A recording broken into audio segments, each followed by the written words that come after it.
Selamat pagi semuanya. Hari ini kita akan masuk ke pertemuan kedua, ya, mata kuliah keamanan komputer. Hari ini kita akan membahas tentang physical security and biometric. Ya, slide-nya agak banyak, tapi saya usahakan inti-intinya aja ya, biar cepat. Nah, dari judulnya physical security, hari ini kita akan membahas tentang keamanan dari sisi fisik. Jadi kira-kira gimana sih cara mengamankan ruangan gitu ya, mengamankan ruangan yang di dalam ruangan itu banyak perangkat-perangkat elektronik, apakah itu komputer, terutamanya server ya, dan perangkat-perangkat intermediary device seperti switch, router, ya, juga kabel-kabel. Nah, gimana cara kita sebaiknya mendesain sebuah ruangan ataupun cara melindungi ruangan tersebut ya. Jadi dari sisi fisik.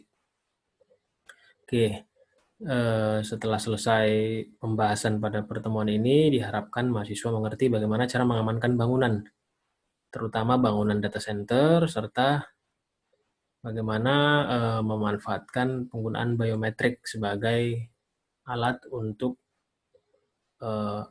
autentikasi terhadap orang yang mau masuk ke dalam sebuah bangunan, gitu ya. Nah, oke. Pertama kita membahas tentang definisi ya, apa itu yang dimaksud dengan physical security. Ya, kalau bahasa Indonesianya berarti keamanan dari sisi fisik. Ya, jadi itu maksudnya tindakan ya, segala tindakan atau cara yang kita lakukan demi ya supaya kita bisa mencegah ya atau menanggulangi ya, sekaligus juga menjaga apa yang kita jaga semua yang ada di dalam ruangan ya, terutamanya hardware ya. Hardware itu macam-macam, kemudian program-program ya, jaringan, dan terutama data yang mau kita lindungi ya. Kita lindungi dari apa? Dari bahaya ya, karena ini topiknya fisikal, maka dari ancaman fisik ya, dan kejadian yang dapat menyebabkan kehilangan yang besar atau kehancuran. Karena kita ini membahas ancaman-ancaman dari sisi fisik ya, bisa dari manusia, bisa juga dari alam. Ya, keamanan fisik termasuk perlindungan terhadap kebakaran, bencana alam, pencurian, vandalisme, ya, tindakan-tindakan kekerasan, ataupun juga dari serangan teroris. Oke, selanjutnya. Nah, awalnya physical security ini sih dianggap nggak penting gitu, sering diabaikan. Karena ya lebih penting, orang lebih sering membahas gimana cara mengamankan data secara logikal ya. Apakah penerapan antivirus, firewall, access list, dan segala macam. Nah, tapi ternyata sering terjadi kejadian kehilangan ya, pencurian secara fisik. Pertama pencurian ya perangkat ya, kita kan sering mendengar kalau orang kehilangan perangkat, apakah itu handphone, laptop, yang sangat dia sayangkan adalah kehilangan data yang ada di dalamnya gitu ya. Padahal yang kehilangan itu sebenarnya perangkat fisiknya gitu ya. Kemudian juga ancaman-ancaman dari sisi fisik itu bencana alam ya. Seperti kita tahu Indonesia adalah salah satu negara yang cukup banyak ya kejadian bencana alam ya, apakah itu gempa ya, apakah gempa yang disebabkan tektonik ataupun vulkanik, atau juga kebanjiran ya. Jadi karena itu terutama di Indonesia physical security ini menjadi hal yang penting karena ancaman itu nyata gitu. Oke. Nah, jadi yang perlu dilindungi apa? Yang perlu dilindungi pertama bangunannya, kemudian ruangannya, di mana di dalam ruangan itu banyak perangkat-perangkat. Lalu selanjutnya kita bicara tentang gimana cara melindungi hardware-nya. Kemudian di dalam hardware itu ada media penyimpanan. Ya. Nah, emang serangannya apa aja gitu ya? Dilindungi terhadap apa? Ada dua kemungkinan besar ya, dua kelompok besar. Pertama, lingkungan yang menjadi ancaman ya. Lingkungan itu bisa jadi ada kebakaran, ya, bisa juga karena iklim ya, cuaca panas menyebabkan ancaman, musim dingin juga menyebabkan ancaman gitu. Kemudian gempa bumi, getaran, air dari banjir, ya, listrik yang hidup mati misalnya gitu, terus petir. Nah, itu semua bisa jadi ancaman terhadap perangkat yang ada di dalam sebuah bangunan atau di dalam sebuah gedung data center. Yang kedua, ancaman itu sendiri dari orang, ya, orang yang dengan sengaja melakukan pencurian perangkat atau juga merusak perangkat. Nah, ini kita udah tahu bahwa komponen sistem komputer itu dibagi ke dalam 3 kelompok, ada yang disebut dengan perangkat keras, hardware, perangkat lunak, software, dan perangkat manusianya, brainware. Nah, kita akan melihat ancaman ini akan menyerang semua hal tersebut. Ya, bisa ancaman secara fisik itu, serangan secara fisik itu bisa mengancam hardware-nya, bisa mengancam software-nya, bisa juga mengancam manusianya, ya, manusia yang bekerja di dalam gedung tersebut. Nah, jadi ini ada 2 pihak ya yang saling berkaitan. Satu, pihak yang diganggu sistem komputer itu yang ada 3 itu, dan kemudian pihak yang mengganggu. Ya, yang diganggu ya pasti tadi udah disinggung, ada perangkat keras, perangkat lunak, dan juga manusianya. Ya, selain itu ya di dalam perangkat lunak itu ada basis datanya, manusianya yang mengelola ya, memanage, sehingga kalau itu diserang operasional perusahaan akan terganggu. Nah, pihak yang mengganggu tadi dibagi ke dalam dua kelompok, ada lingkungan ya, juga manusianya. Nah, lingkungan itu bisa ada nanti macam-macam ya, termasuk bagaimana kejadian-kejadian lingkungan ini secara tidak sengaja juga bisa mengancam perangkat-perangkat yang ada di dalam sebuah bangunan, di dalam sebuah gedung. Nah, bisa juga yang mengganggu itu manusia ya, yang manusia yang ada di dalam organisasi tersebut bisa juga sebagai pengganggu. Dan bisa juga yang mengganggu itu perangkat itu sendiri. Jadi perangkat itu sendiri apakah dia hang down atau mungkin umur perangkatnya udah kadaluarsa ya. Itu bisa jadi mengganggu perangkat yang lain. Oke, nah ini dari sisi lingkungan. Ancamannya apa? Bisa cuaca, iklim, bencana alam, manusia, binatang, dan tumbuhan. Kita lihat satu-satu. Nah, kalau cuaca bisa datang dari kelembapan udara, ya, angin, debu, mendung, hujan, dan petir. Nah, kita lihat satu-satu. Kelembapan udara. Nah, satuannya hygrometer. Nah, kalau manusia memang senang lebih lembab gitu ya, udara. Lebih dingin. Nah, tapi kalau dalam ruangan yang banyak perangkat-perangkat elektronik, nah kita berusaha agar kadar air di dalam ruangan itu sedikit, artinya ruangan itu kering. Ya, kita berharap ruangan itu kering. Kering tapi tidak panas. Nah, kenapa? Karena kalau terlalu banyak, kalau udaranya terlalu lembab, itu bisa menyebabkan tumbuhnya jamur yang paling gampang tumbuh. Jamur, nanti seterusnya bisa lumut, bisa juga ganggang, biru. Nah, padahal perangkat yang ada di gedung tersebut, di bangunan tersebut, itu perangkat-perangkat yang sangat krusial, sangat kritikal. Ya, jadi sangat bahaya sekali kalau ada tumbuhan bisa tumbuh di situ. Nah, cara yang paling mudah ya menggunakan AC. Ya, AC itu perangkat alat yang bisa dia membuat suhu dingin tapi udara kering. Gitu. Jadi cukup sesuai dengan kebutuhan perangkat. Yang kedua bisa juga menggunakan silika gel untuk tempat penyimpanan. Silika gel ini dia menyerap lembab ya. Bentuknya butiran-butiran. Saya yakin sebenarnya kalian udah tahu silika gel kalau beli sepatu atau beli tas ya, biasanya ada bungkusan kecil berbentuk segi empat ya. Nanti kalau kalian buka itu butiran-butiran. Nah, itu namanya silika gel. Fungsinya supaya barang-barang yang ada di dekat silika itu tetap kering. Itu fungsinya. Kemudian angin. Kenapa angin bisa jadi ancaman? Ya karena angin ya bisa membawa debu, materai-materai kecil, ya. Jadi dia bisa, kalau anginnya kencang, bisa juga membuat alat bergetar, ya. Nah, kalau di dalam gedung siapa yang bawa angin, ya tentu AC itu tadi. Nah, maka harus diperhatikan posisi AC atau exhaust itu apakah terkena langsung ke perangkat atau tidak gitu.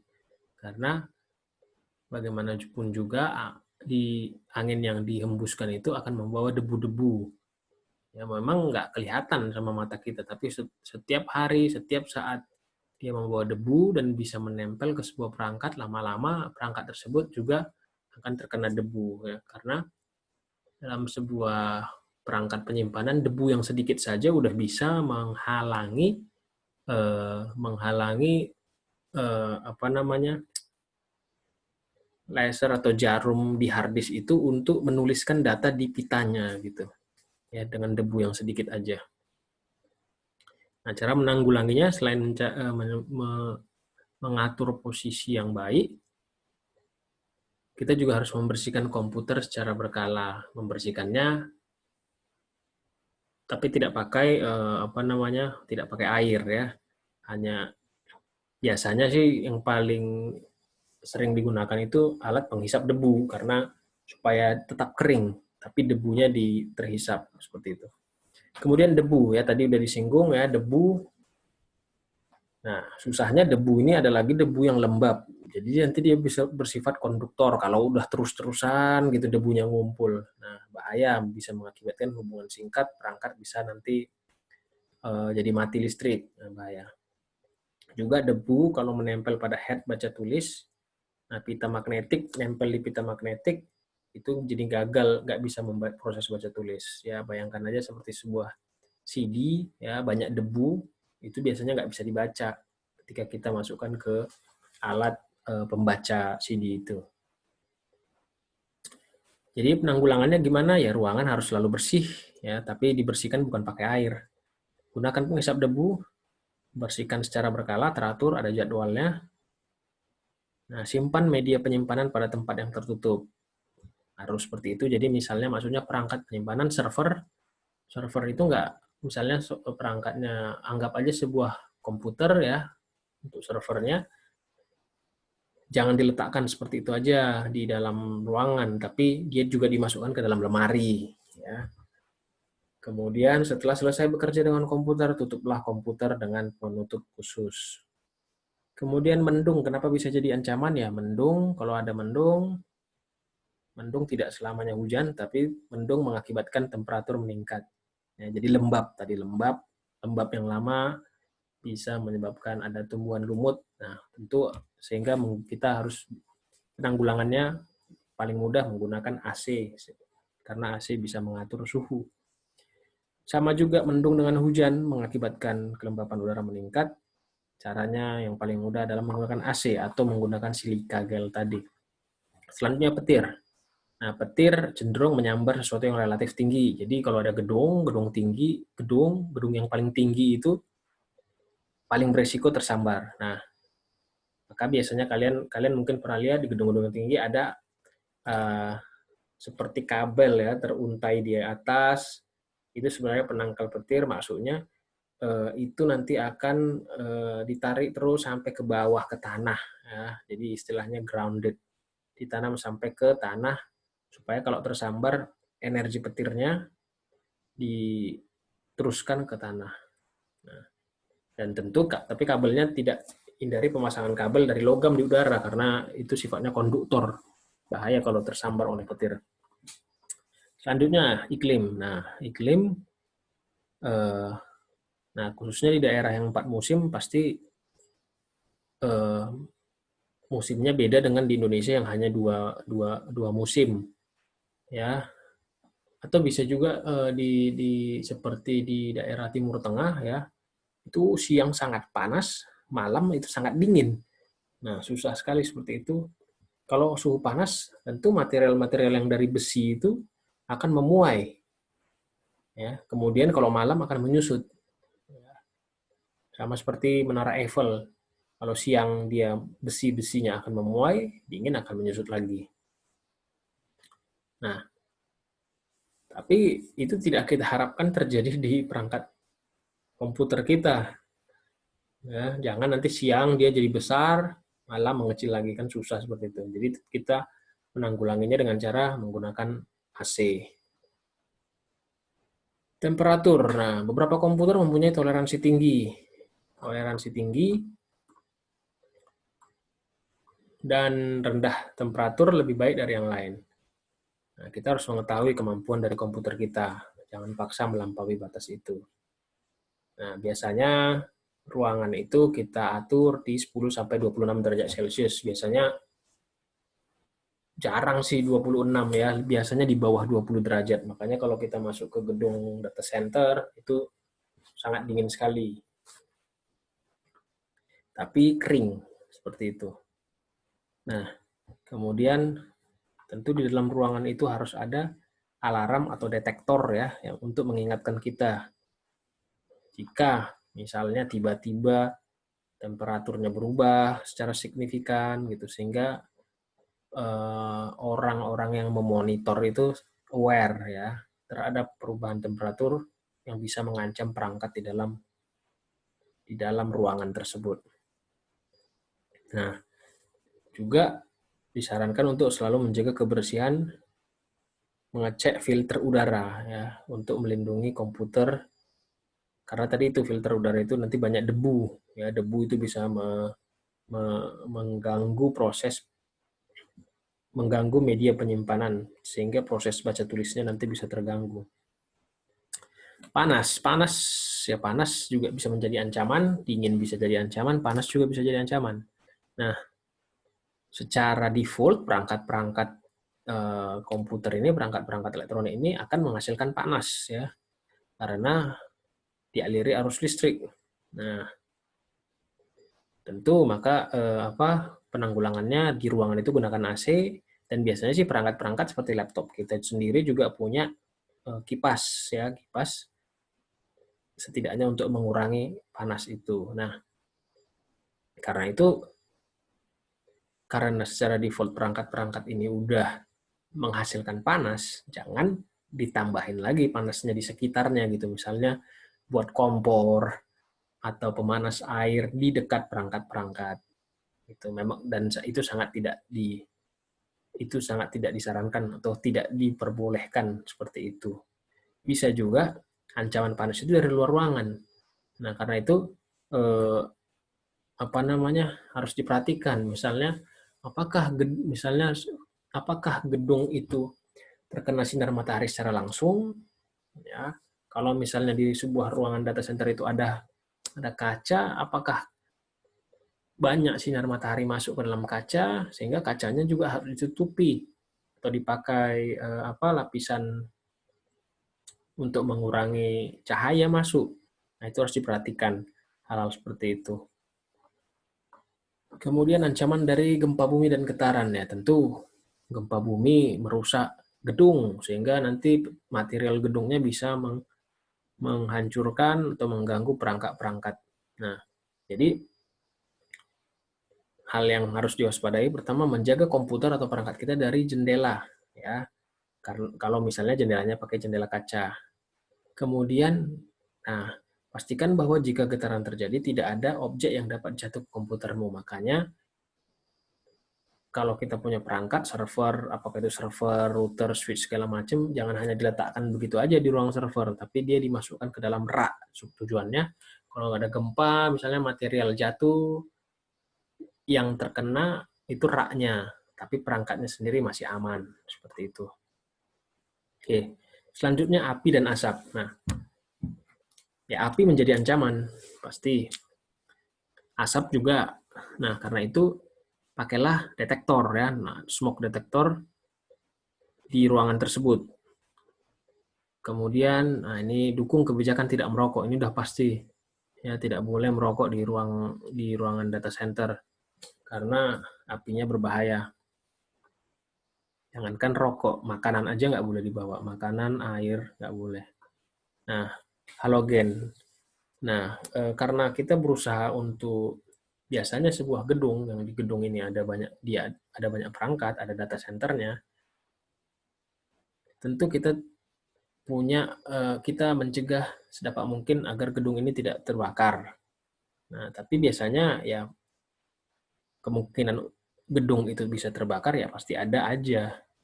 Oleh karena itu, ya biasanya karena yang disimpan ini perangkat-perangkat elektronik, alat pemadamnya bukan air, ya, tapi halogen gas. Jadi kalau ada api, apinya bukan dimatikan pakai air, tapi pakai gas halogen. Nah, eh, tapi ini agak berbahaya juga ya, karena gas halogen ini,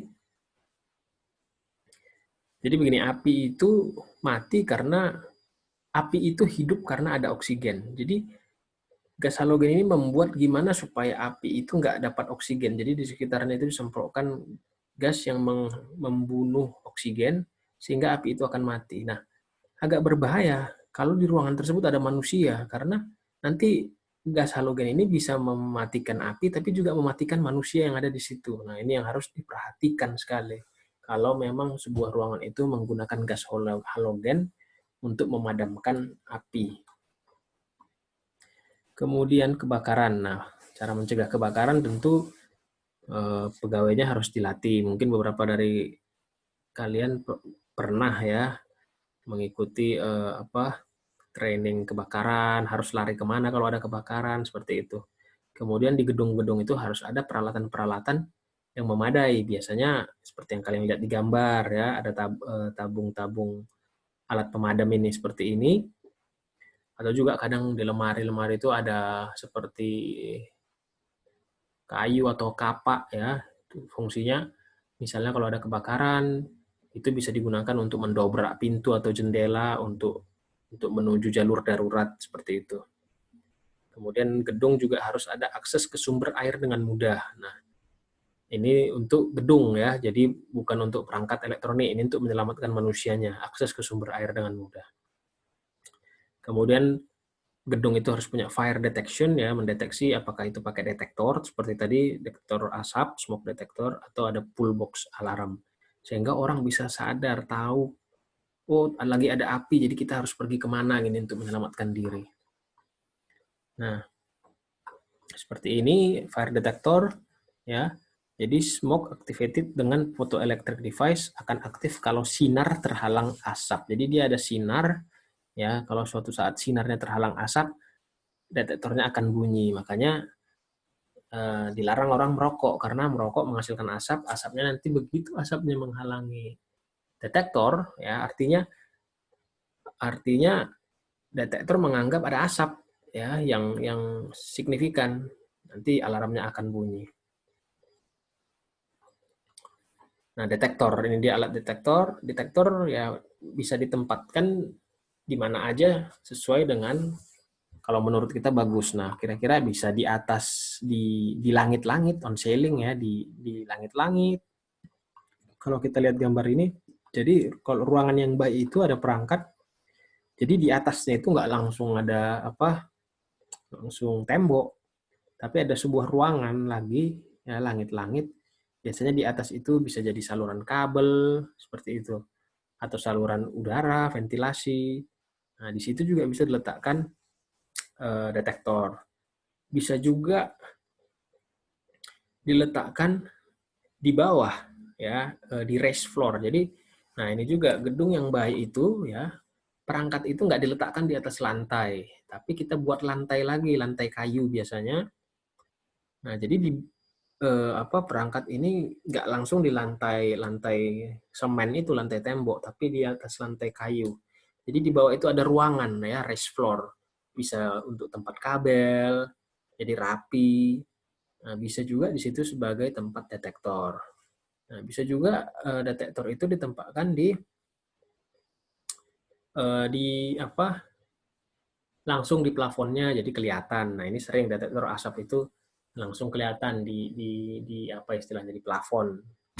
Kemudian bisa juga di saluran udara dibuat di saluran udara detektornya. Nah, untuk mendetektor apa? Bisa aja kalau zaman sekarang data center itu udah agak jarang dimasuki oleh manusia karena perangkat itu bisa di remote dari jauh. Jadi kalau hanya untuk konfigurasi biasa, kita jarang nggak perlulah untuk masuk ke ruang data center. Kecuali harus mau ganti kabel, nambah perangkat, ya itu harus masuk ke dalam ruangan data center. Nah, maka biasanya ruangan data center ya gelap aja karena nggak ada orang yang beraktivitas secara full di ruangan tersebut. Nah, jadi kita bisa membuat detektor cahaya. Tujuannya ya untuk mengetahui kalau ada orang masuk pakai senter akan bunyi alarm. Nah, itu mungkin orang-orang yang tidak berhak untuk masuk ke dalam ruangan tersebut. Nah, kita bisa menggunakan sistem deteksi menggunakan perangkat-perangkat umum ya, bisa pakai inframerah, ultrasonik atau gelombang microwave. Intinya kalau perangkat-perangkat ini menangkap apakah misalnya infrared ada orang lewat sehingga infrarednya ini menangkap sebuah objek di jarak yang lebih dekat, nanti alarmnya akan bunyi seperti itu. Bisa juga infrared yang membaca perubahan panas dalam sebuah ruangan karena ada manusia yang datang. Jadi suhu berubah. Nah, ini udah kayak film di Mission Impossible nih. Bisa seperti itu. Atau suara ya, detektor suara mendeteksi suara karena biasanya data center itu sunyi senyap. Kalau ada suara yang terlalu kuat mengganggu, nanti detektornya akan berbunyi atau memberikan notifikasi. Kemudian ancaman air, ya pasti air itu menjadi sebuah ancaman bagi perangkat-perangkat listrik yang menggunakan listrik seperti ini, ya. Makanya orang nggak boleh bawa air minum ke dalam ruangan data center. Kemudian kalau gedung ya harus diperhatikan, ya. Diusahakan sih jarang sih data center itu ruangannya itu berada di tingkat paling atas, ya, karena nanti kalau bocor bisa masuk ke ruangan secara langsung. Atau juga yang harus diperhatikan adalah, nah ini juga tadi udah diceritakan ya, memadamkan api jangan pakai air karena nanti perangkatnya rusak. Nah, terus satu lagi ini juga toilet. Nah, toilet itu ancamannya toilet yang rusak, nah bisa air keluar dari toilet nanti mengancam perangkat. Makanya juga tadi disinggung supaya perangkat-perangkat itu tidak diletakkan di atas lantai, tapi ada raised floor-nya.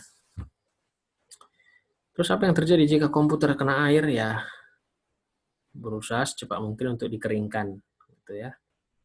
Nah, pakailah sensor air pada lantai dekat komputer. Nah, paling bagus pakai raised floor ya, lantai bertingkat. Sehingga perangkatnya aman kalaupun ada airnya itu di bawah karena perangkatnya di atas. Tapi tetap juga orang-orang yang masuk ke ruangan dekat dengan perangkat itu nggak boleh tidak boleh membawa air. Sama seperti kalian pakai laptop belajar, sebenarnya nggak boleh nggak boleh membawa tempat minum kalian terbuka di samping laptop, itu mengancam. Kalaupun mau bawa tempat minumnya harus ditutup gitu rapat, sehingga kalau miring gitu tersenggol itu airnya nggak keluar.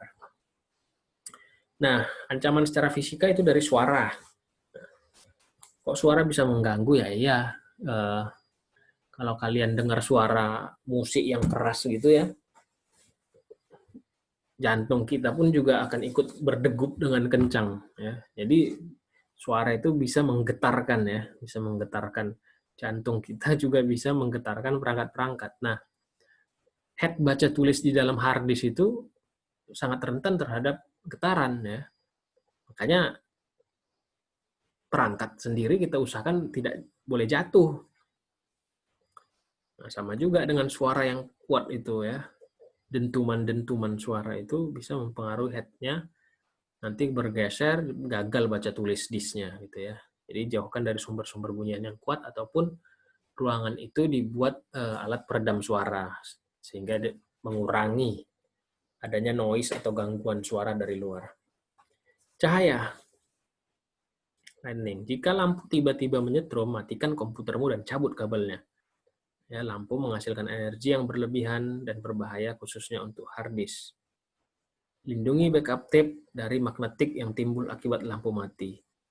Simpan backup tape jauh dari gedung. Maksudnya ini kalau aliran listrik tiba-tiba mati gitu ya.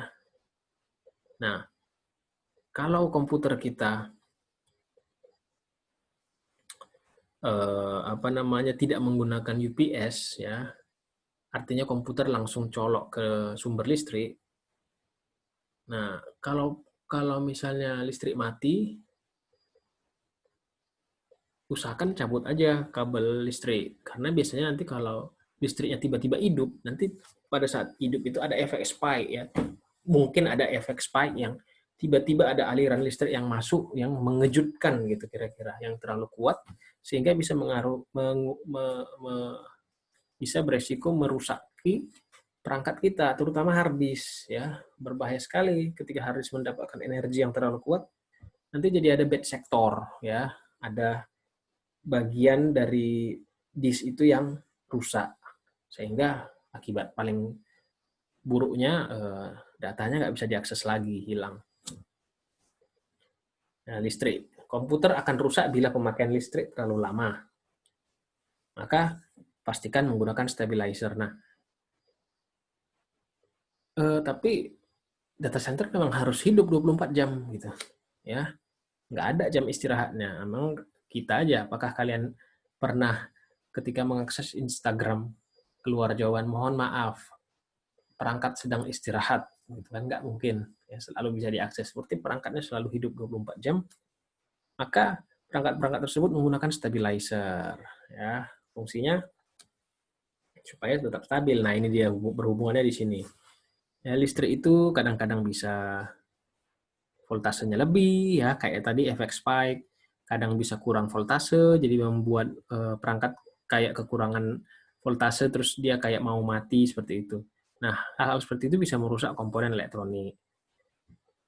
Ya, bisa membuat sistem operasi rusak, bisa membuat hard disk rusak jadi bad sector. Nah, maka digunakan stabilizer untuk menstabilkan voltase dan juga paling mudahnya menggunakan UPS. Maka biasanya data center pasti memiliki UPS. UPS itu uninterruptible power system kalau nggak salah ya.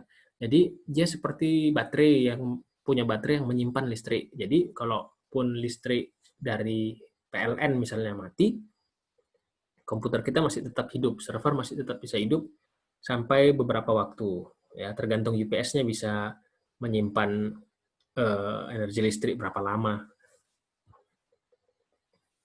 Nah, jadi kalau sumber power bila gagal, sumber power ini kalau di Indonesia ya PLN gitu ya. Kalau gagal, ya kita harus menggunakan alternatif power lagi.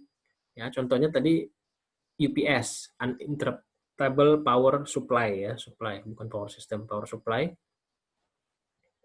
Jadi dia seperti baterai yang secara otomatis begitu sumber powernya mati, listriknya dari dia. Tapi dia ada jangka waktu ya.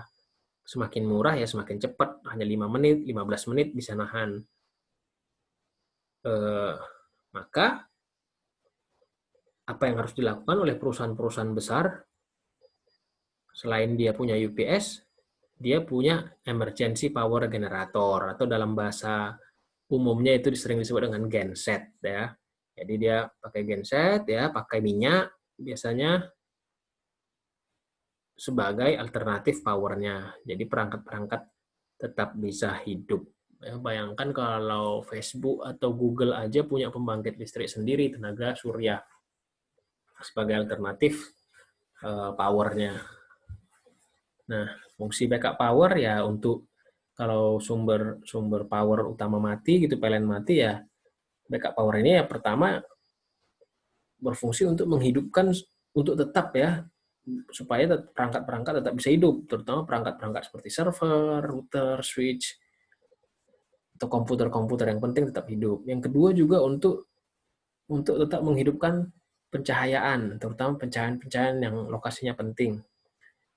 Dan kemudian juga physical access control system ya. Akses-akses kontrol itu semua membutuhkan listrik ya. Misalnya akses masuk pintu otomatis ya, untuk akses masuk ke sebuah ruangan itu pakai listrik. Jadi kalau mati nanti listrik, pintunya nggak bisa dibuka tutup kan bahaya, orang nggak bisa keluar masuk. Maka itu juga harus di backup. Kemudian fire protection system. Nah, biasanya listrik mati, fire sistem sistem untuk mendeteksi api itu juga mati. Itu harus di backup supaya tetap kita bisa memonitor kondisi gedung kita dari ancaman kebakaran. Jadi perangkat-perangkat yang kita anggap penting, apakah perangkat komunikasi, sistem telepon, yang kita anggap penting itu tetap harus di backup, powernya tetap hidup, tapi tetap harus diperhitungkan ya, sesuai dengan kemampuan dari backup power. Nah, ketika pergantian itu dari power utama kemudian ke backup power, itu bisa juga menyebabkan spike tadi ya, kelebihan voltase yang bisa merusak perangkat. Oleh karena itu, maka penting sekali untuk menggunakan stabilizer. Selanjutnya, ancaman kimia. Ancaman kimia dari mana? Salah satunya adalah kebocoran baterai. Baterai dari mana? Baterai dari perangkat. Ya. Seperti laptop kita punya baterai, gitu ya. Komputer punya baterai. Nah, kalau baterai bocor, bahaya. Bisa menyebabkan cairan kimianya itu bisa merusak perangkat di sekitarnya. Paling bahaya kalau merusak motherboard. Nah, kalau ini ancamannya, cara penanggulangannya ya, kita harus rutin memeriksa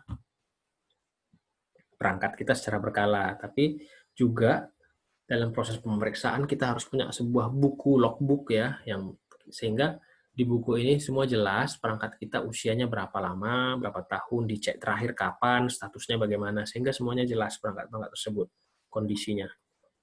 Kemudian magnet. Magnet dapat mempengaruhi media penyimpanan ya. Media penyimpanan itu terbuat dari bahan mylar. Kalau di zaman saya itu dengar musik pakai kaset pita. Nah, pitanya inilah terbuat dari bahan mylar.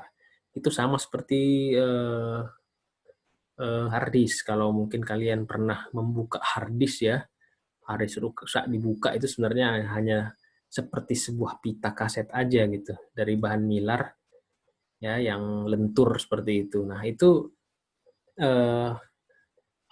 sangat sangat beresiko kalau kena tarik-menarik magnet ya.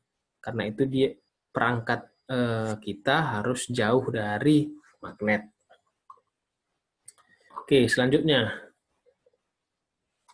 perlindungan, boundary protection. Perlindungannya pertama kita menggunakan perlindungan yang paling mudah. Pertama seperti gambar ini, kita menggunakan alat-alat peraga. Ya, misalnya dilarang masuk seperti ini, atau guard dog on duty untuk mencegah orang yang tidak berkepentingan masuk.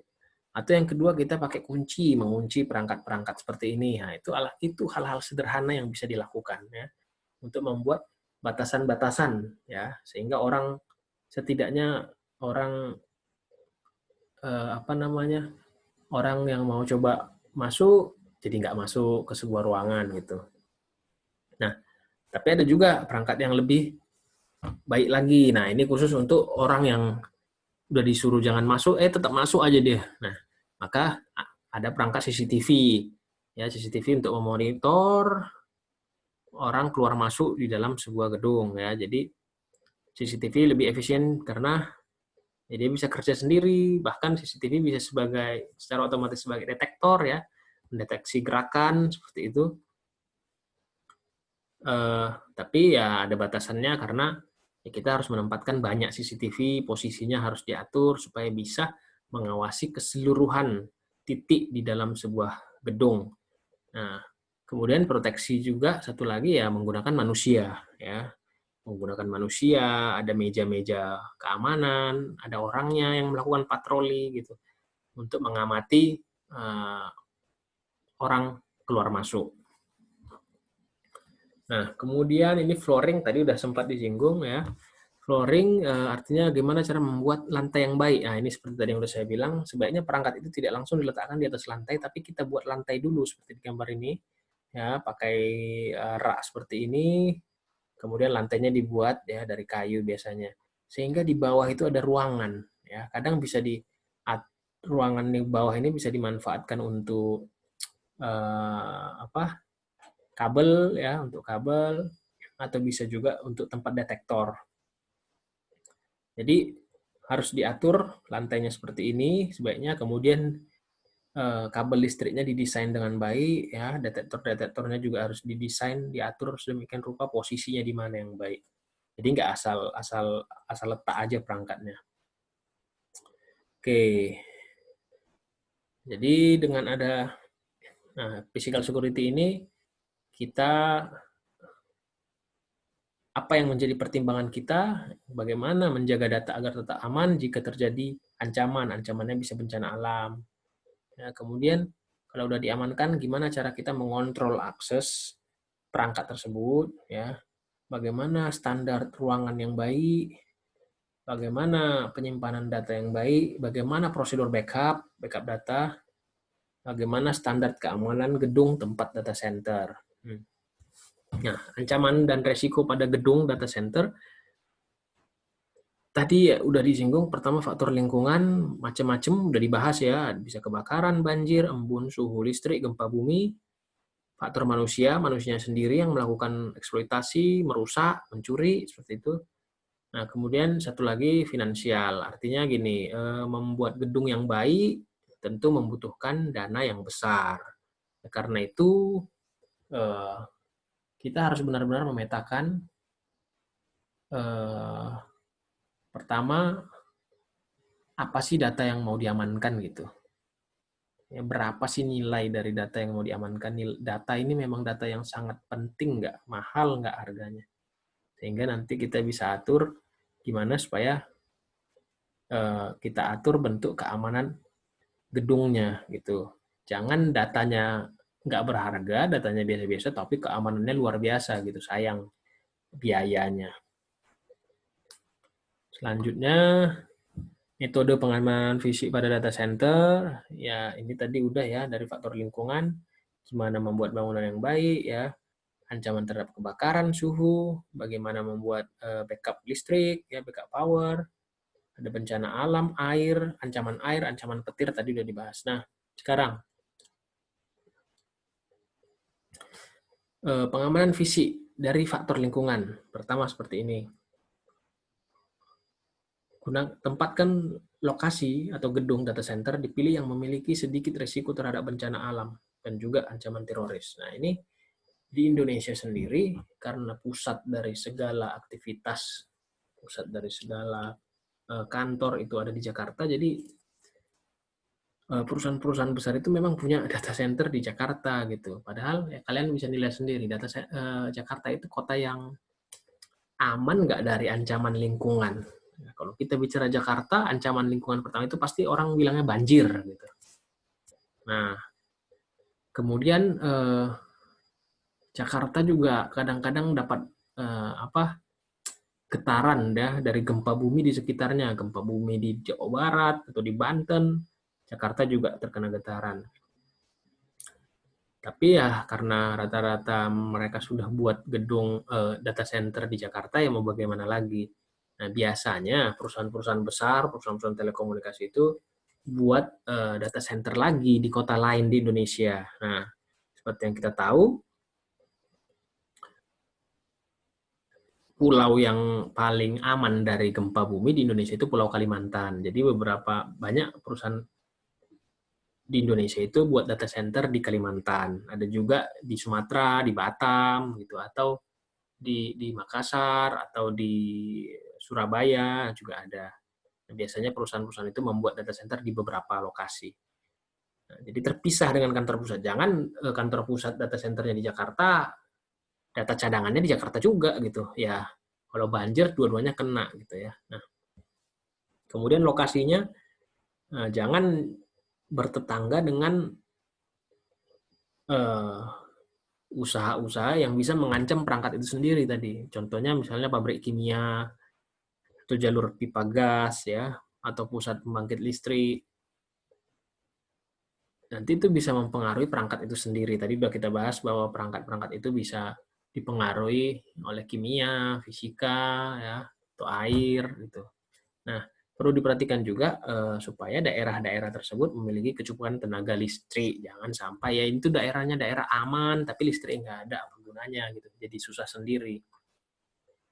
Kemudian dari sisi faktor bangunannya, ketika mau membuat sebuah gedung data center, maka yang harus diperhatikan adalah bagaimana sirkulasi udara. Tujuannya untuk supaya suhunya bisa diatur sedemikian rupa. Memang bisa sih kalau ya kan, kalau misalnya panas bisa pakai AC biar dingin gitu, atau kalau dingin ya bisa pakai heater pemanas gitu. Tapi ya harus diperhatikan juga lah ya. Bagaimana posisi jendela, ya tadi udah disinggung. Sinar matahari bisa masuk nggak dari jendela? Kalau masuknya banyak sinarnya bisa mengancam perangkat, bisa membuat temperatur terlalu panas di dalam, seperti itu. Jadi kita harus menggunakan standar pendingin ruangan. Kemudian bahan bangunan juga tidak mudah terbakar, ya jangan pakai ruang server, jangan dibangun pakai kayu ya, bahaya. Nah, kemudian konstruksi bangunan harus tahan gempa. Cuman saya nggak tahu bagaimana gedung di Jakarta, apakah tahan gempa nggak gitu ya. Seharusnya kalau sudah tahu bahwa di dalam gedung itu perangkat-perangkat yang menyimpan data-data yang kritikal, ya harusnya bangunan tersebut bangunan-bangunan yang tahan gempa. Ya, bisa misalnya selama pengamatan di Jakarta mungkin terkena getaran 6 sampai 7 skala Richter, berarti gedungnya harus tahan dibuat di atas 7 atau 8 skala Richter, seperti itu. Kemudian gedungnya harus punya instalasi listrik yang baik. Jadi kabel-kabel itu harus jelas jalurnya dari mana, nggak asal bergantungan di mana-mana. Kemudian groundingnya juga harus ada, itu tadi untuk mencegah ancaman petir. Kemudian pintu masuk dirancang sangat terbatas, kalau bisa hanya satu jalur ya, supaya tadi bisa memonitor ancaman ya menggunakan CCTV ya. Walaupun kita pakai CCTV ya, pintu aksesnya juga harus satu, jangan banyak ya, sehingga lebih memudahkan memonitor orang keluar masuk. Kemudian pintu kebakaran dirancang untuk keluar aja ya, intinya jangan sampai pintu darurat itu digunakan untuk aktivitas sehari-hari ya, tapi hanya bisa untuk keluar aja. Begitu keluar dia nggak bisa masuk lagi ya. Biasanya itu misalnya di gedung ya, ada pintu, ada tangga darurat, ada orang iseng ya, misalnya dia di lantai 20, dia coba keluar dari ruangan dia melalui pintu darurat. Begitu dia keluar ya dia nggak bisa masuk lagi. Jadi caranya ya dia harus turun ya, pakai tangga itu sampai ke lantai 1 gitu. Turun sendiri ke lantai 1, lantai 1 baru dia keluar, baru bisa pakai lift lagi gitu. Jadi pintu kebakaran dirancang untuk keluar aja. Kemudian mana lagi nih? Nah, untuk pengamanan di sekeliling bangunannya ya, kalau bisa di sekeliling gedungnya jangan ada pohon-pohon tinggi ya, itu ya nanti udah tinggi pohon tua lagi ya susah kalau tumbang. Juga apa namanya, diusahakan juga nggak ada tiang-tiang listrik yang tinggi, apalagi sutet seperti itu ya nggak boleh. Kemudian CCTV juga dipakai untuk mengawasi di sekitar bangunan. Nah, tapi tetap, nah ini harus diperhatikan pepohonan dan taman agar tersembunyi dari orang lewat dan pengintai. Maksudnya gini, gedung itu sendiri, salah satu pengancam dari gedung itu adalah orang yang mau merusak ya, bisa disebut apakah dia teroris atau memang perbuatan-perbuatan vandalisme. Nah, maka gedung-gedung data center itu harus dibuat tidak mencolok, ya, tidak mencolok, tidak menarik orang gitu, dan di sekitarnya bisa dibuat pohon, taman, intinya dia tidak terlalu terlihat gitu, karena bahaya kalau terlalu mencolok nanti menjadi perhatian ya, malah bisa jadi mengancam. Termasuk area parkir juga perlu diawasi ya, gunakan petugas ataupun CCTV. Intinya sih kalau akses keluar masuk itu harus jelas, yang masuk hanya bisa yang berkepentingan, seperti itu kira-kira. Dan juga data center jangan diletakkan di paling atas ya. Kalau kebakaran susah mengatasinya, ataupun tadi kalau hujan ya susah juga mengatasinya. Tapi juga jangan diletakkan di paling bawah, nanti banjir susah juga. Jadi biasanya di tengah-tengah, tengah agak ke tengahnya tapi nggak pas di tengah-tengah, agak ke bawah kira-kira gitu.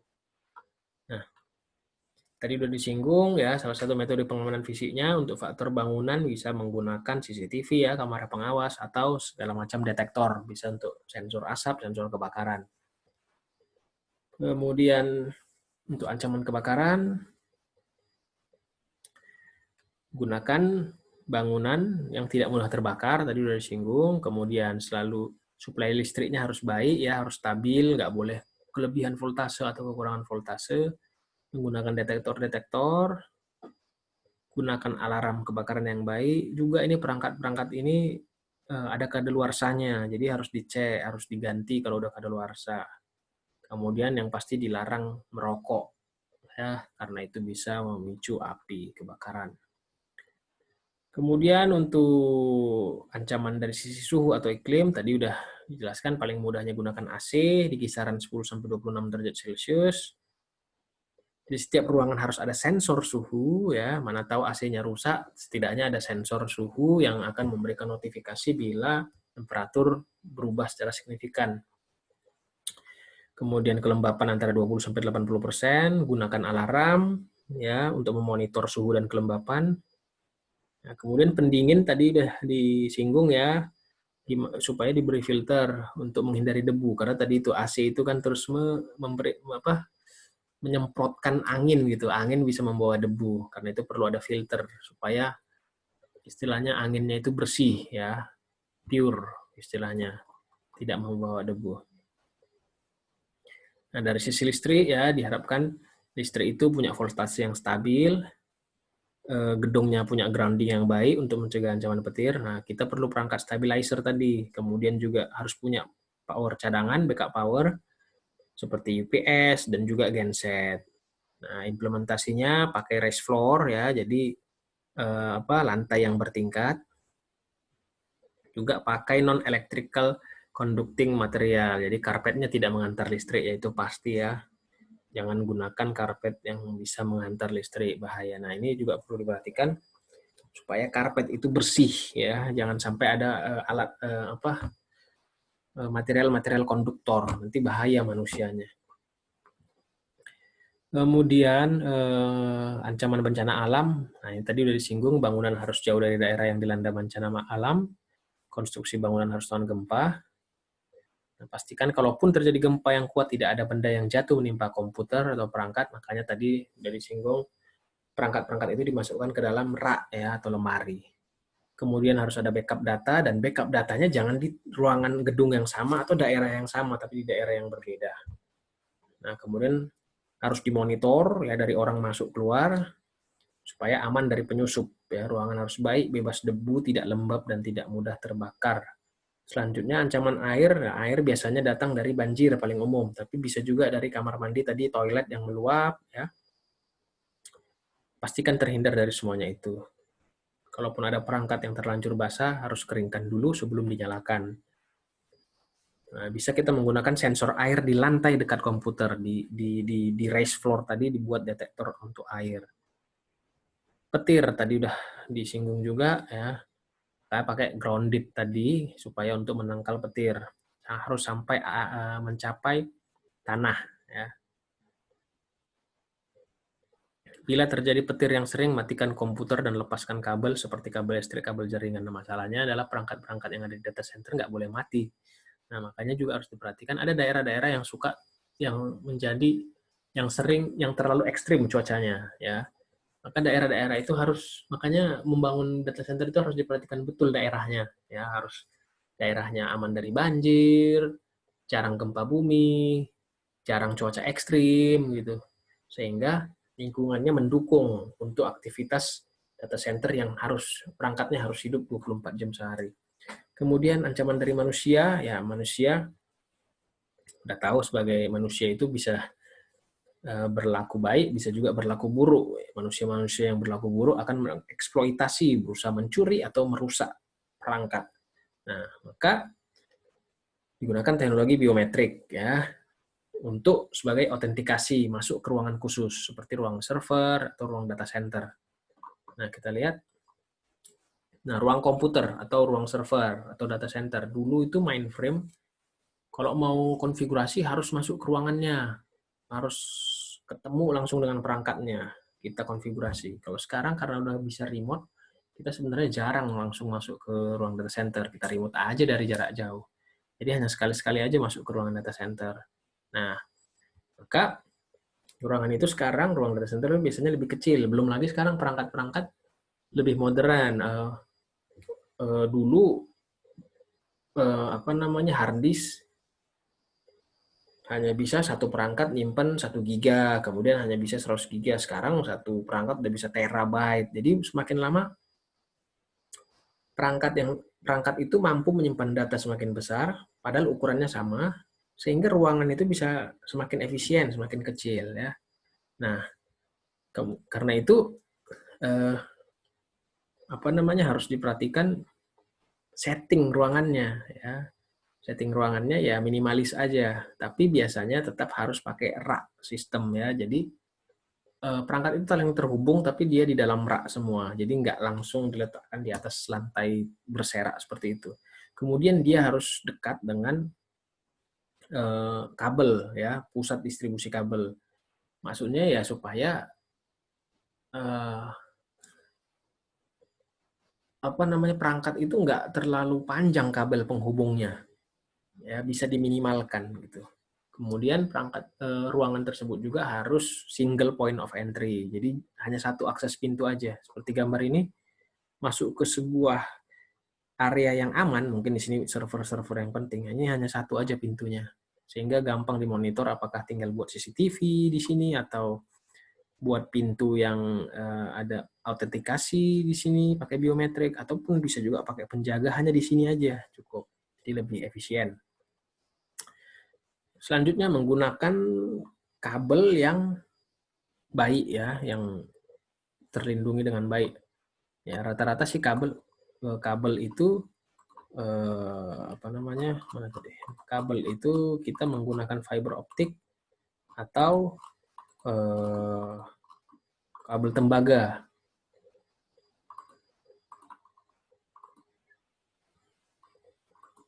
Kabel tembaga ya. Kalau kabel tembaga biasanya kabel UTP. Nah, gunakan kabel-kabel yang tersertifikasi dengan baik. Juga harus diperhatikan kabel apakah jaketnya itu masih baik ya, tidak ada terkelupas. Itu harus diperhatikan dengan benar. Nah, bisa aja kabel diletakkan di atas ya, tadi ada ruangan ceiling itu di atas plafon, bisa juga di lantai di bawah lantai kayu. Kemudian kabel itu ditutupi penutup seperti pipa air ya. Jadi aman dari ancaman-ancaman kabel tersebut.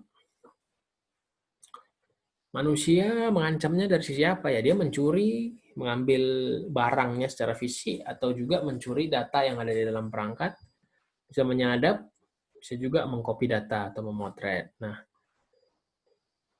manusia sifatnya merusak ya, atau mengganggu. Merusak itu bisa merusak sistem, merusak perangkat, atau juga hanya mengganggu sebagian atau seluruh sistem. Nah, tentu menanggulanginya, kita harus memonitor aktivitas manusia di dalam ruangan tersebut, harus jelas hak akses dari orang-orang ya.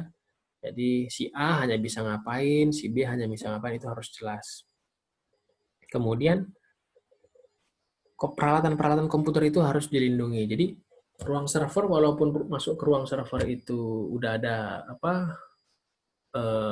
pintu menggunakan, misalnya pintunya autentikasinya menggunakan biometrik, tapi begitu di dalam perangkat-perangkat tersebut harus di dalam sebuah rak lemari, dan lemarinya juga dikunci seperti itu. Jadi ada keamanan berlapis.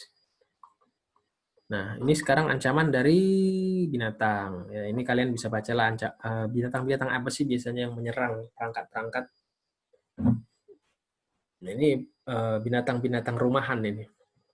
Tikus, cicak, kecoa, laba-laba, rayap, ngengat, semut, lalat, tawon, nyamuk. Ya, inilah alat-alat inilah ancaman-ancaman yang dibawa oleh binatang ini. Nah, yang paling berbahaya tentu ini ya, binatang itu akan menghasilkan kotoran. Urinnya mengandung zat asam ya. Kalau terkena perangkat, nah nanti logamnya itu larut, ya nggak tahan asam logam-logam ini, tembaga, besi, emas ini. Sementara motherboard, hard disk, ya itu pasti ada perangkat tembaganya dan bahkan ada emasnya, sehingga dapat ikut larut. Selain itu juga urin itu basah ya sifatnya. basah, bukan basah, seperti air ya. Jadi memang tidak cocok untuk perangkat-perangkat elektrik. Maka penanggulangannya ya harus dijaga kebersihan, tapi juga tadi yang saya bilang memang orang masuk ke ruangan data center itu tidak diperbolehkan membawa makanan, karena makanan ini yang menyebabkan ada binatang-binatang itu nanti masuk. Bisa juga memang biasanya data center itu tertutup sih, ya, jadi menghalangi jalan masuk, menghalangi jalan masuk binatang, termasuk semut. Kalau mau membunuh atau menangkap serangga, ya dengan alat ya, tahulah ada alat-alat untuk membunuh nyamuk misalnya. Jangan menggunakan kapur barus karena kapur barus akan menyublim berubah jadi gas, nanti dia bisa menempel pada benda lain. Yang paling susah kalau dia menempel pada head baca tulis tadi yang berbahan milar itu. Tapi biasanya binatang ini ada karena dibawa oleh manusia gitu ya. Dibawa oleh manusia. Nah, kemudian tumbuhan bisa juga jadi ancaman. Tadi sudah sempat disinggung di awal ya, seperti lumut, jamur, ganggang, itu gara-gara ruangannya terlalu lembab ya, maka digunakanlah AC atau silika gel agar ruangan itu tetap kering atau perangkat itu tetap kering. Nah, sekarang kita masuk ke topik berikutnya, biometrik ya. Biometrik adalah gimana cara untuk memberikan hak akses kepada orang ya untuk bisa masuk ke dalam sebuah sistem atau ke dalam sebuah ruangan menggunakan apa yang ada di dalam dirinya. Jadi who you are ya, apa yang ada di dalam dirinya. Nah, ini bisa kita lihat gambarnya, apakah yang dicek itu sidik jarinya, fingerprint-nya, yang dicek tangannya, sidik tangannya gitu ya. Bisa juga tanda tangan digital, disuruh tanda tangan, bisa juga suaranya disuruh ngomong, apakah benar ini orang yang boleh masuk. Atau bahkan pola gerakannya, ya. Atau bisa juga retinanya yang akan di-scan. Nah, kita lihat sidik jari. Sidik jari, setiap orang memiliki sidik jari yang unik ya. Polanya itu pola yang ada di sidik jari kita itu disebut dengan minutiae ya. Jadi sebuah jari memiliki minutiae sampai 150. Nah, ini paling umum sekarang karena murah ya, masuk ke dalam sebuah ruangan aksesnya pakai sidik jari. Cuman kelemahannya ya bisa luka bakar. Kalau misalnya ada luka fisik pada jari, luka bakar atau tangannya berdebu, berminyak. Nanti ketika kita coba scan sidik jarinya, sistem akan menolak. Itu kelemahannya pakai sidik jari. Telapak tangan juga begitu, ya, telapak tangan punya pola.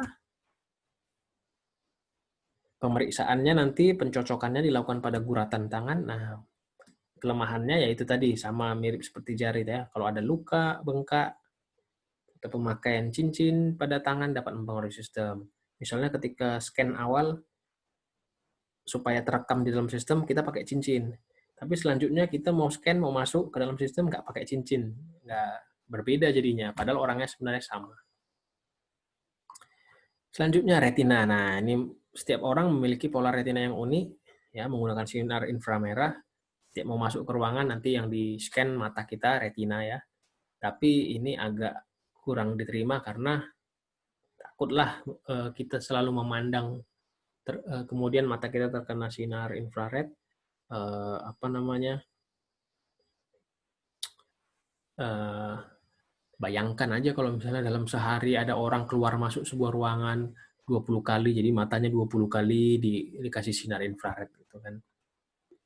Kesannya kurang manusiawi. Selanjutnya pola suara. Nah, ini setiap manusia memiliki pola suara dan akustik yang unik sebenarnya. Nanti direkam pola suara kita, disuruh ngomong apa, dikonversi ke bentuk digital, nanti dicocokkan setiap kita mau autentikasi ke dalam sistem. Nah, cuman masalahnya yaitu ketika orang lagi sedih dengan orang lagi bahagia, itu pola suaranya berbeda. Ya, padahal orangnya sama. Ini yang jadi tantangan kalau menggunakan autentikasi menggunakan pola suara.